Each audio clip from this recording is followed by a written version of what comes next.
Hello everyone, this is a commentary on the creation process of my most recent Roblox animation. I would highly recommend watching it first before watching this video for context reasons. Alright, let's get started. The idea originated from me wanting to do an Azumanga clip for an animation, and from all the clips that I could choose from, even the most popular one, I inevitably chose this one because it would have been both a fun challenge as well as a fun clip for others to watch. And I didn't want to be unoriginal. The challenge part really came down to both the creation of Maya, the cat, as well as animating the camera shots, which I'll get to that later. My workflow, for anyone wondering, consists of pre-production, asset creation, and/or Vegas editing, and then finally animation. The pre-production was just me watching the original clip, frame by frame, and taking notes of where those frames were. It was also useful to get clips from other Azumanga clips just so I could understand how Chiyo's room was constructed.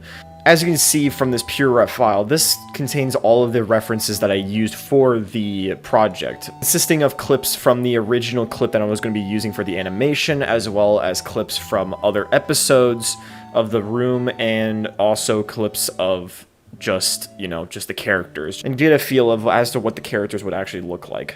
Maya could have been one of the easiest things to do if I came into this project knowing what I was doing, because firstly, I was split on whether or not I wanted to use a cat model for this from the Roblox workshop or just make one myself.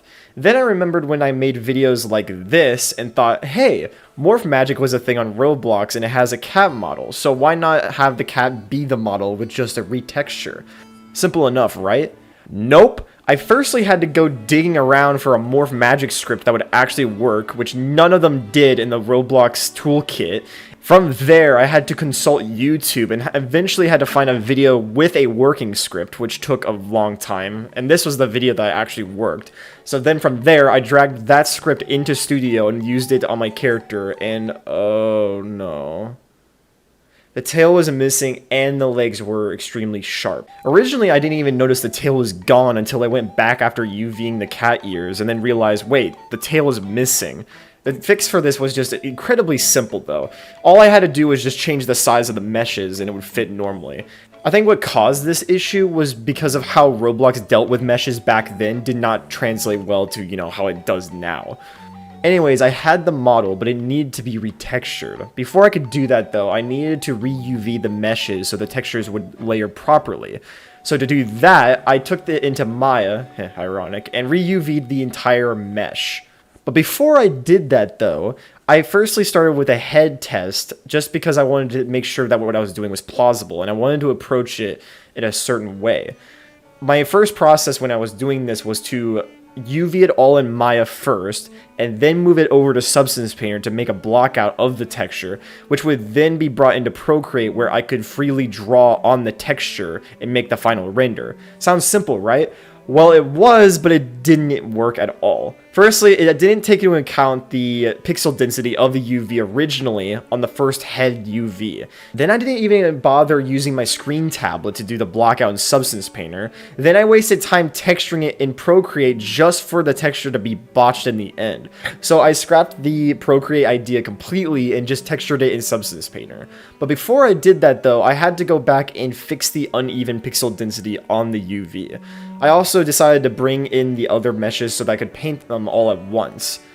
What was great about UVing was the pieces were all laid out together. I just had to go back and use a camera-based UV, then flatten the plate of that UV and move it to, where I needed to move it to.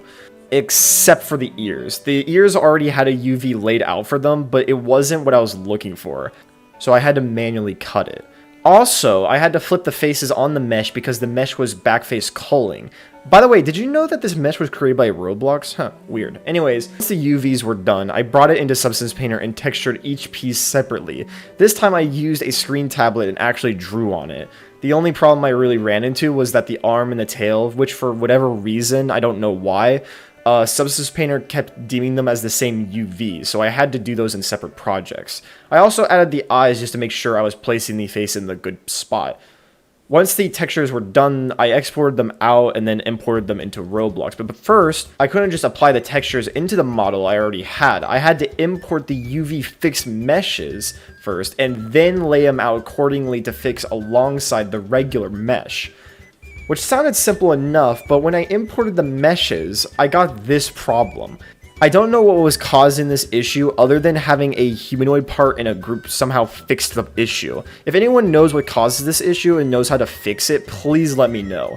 From there, I made this group and I didn't know how to rig it. So then I had to look up a video from there, and this was the only video that actually helped me with rigging because all the other ones just kept... It was a mess. So I rigged the cat and I only finished one asset. About 4 to 5 hours passed and I only got one thing done. Great. From there I went to Procreate and created the face assets. Those weren't as difficult or annoying to do as it was with the Emu Otori video. I did back because I already had landmarks on where to place the eyes and the mouth. Maya and Sakaki's faces weren't that difficult. It was mainly Chiyo's face that was annoying to do. You might notice, especially with Chiyo's asset, that the faces in Procreate look extremely different here than they do on the face sheet in Roblox. That's because I go into Photoshop and then edit the faces so they actually line up well with the Roblox character. This takes some trial and error to do, which honestly, looking back, I could have just done this all in Blender and skip over doing it in Studio. So I honestly don't know what the point of mentioning this was anyways. So once the face assets were created and the characters were ready, I had to finally start making the room, which only took long because of my approach to it. Once the room was done, I started working on the kotatsu in the middle, and that was the only real problematic thing I had to run into because I actually had to make a mesh and texture for that mesh, which were all done in Maya and Substance Painter respectively. The cats on the top of the dresser were reused from the cat model I created, and the Chiyo father was quickly put together using R6 and R15 pieces. For future note though, if I was going to work on another animation that has Chiyo's father in it, they aren't going to look like this. I would also redo Chiyo's face asset because I'm not a fan of how the eyes looked in the final product. Anyways, the room was completed and I finished all the assets, which took around 10 hours and 47 minutes. It was finally time to start animating. The animation part wasn't as annoying because the animation was already done for me. However, I did run into the main challenge of the animation, which was cheating the camera. What you'll notice in the time lapse is I put the parts on the wall into the animation and moved them around and out of the way. This was so I could get specific camera angles that I couldn't otherwise. Shots 1, 3, 4, 5, and 7 all had the walls move out of the way so that I could move the camera where I wanted it to. Sakaki in shot 3 was actually moved to the side and the arms were disconnected so I could just get Maya as the focus. One thing I would absolutely change about the animation, if I were to ever redo this animation, was to make Sakaki still moving during the spin around, because she stops at some points in relation to the camera. I would also completely redo shot 1 because I used her other arm and had her walk in like she was an action figure rather than as an actual character. And it was the one thing that most people pointed to as like the most valid part or valid critique for the animation. I don't really have any other notes to mention, so I'll just let the animation run its course. So here you go, and enjoy the time lapse.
poppin'. Sparkles and champagne.